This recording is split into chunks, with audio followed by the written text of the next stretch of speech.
Əşim, kim dedi onu? Əşim, boş şeydir, elə deyil. Bax, o şeytanın gördüyü iş buydu.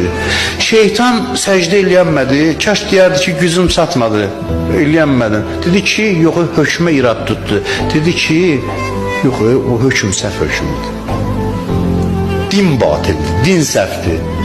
Bəzi adam öz nəfsinə görə ora qədər gedir, çatır ki, dini başlayır inkar eləməyə.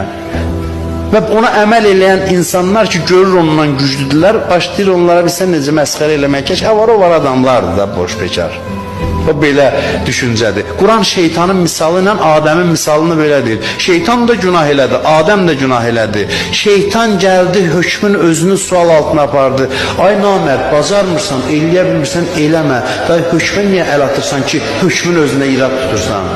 Adəm isə dedi ki, bacarmadım, yedim, səhv elədim, mənim gücüm çatmadı. Allah belə günahın yüzün bağışlasın, bu bir dənədən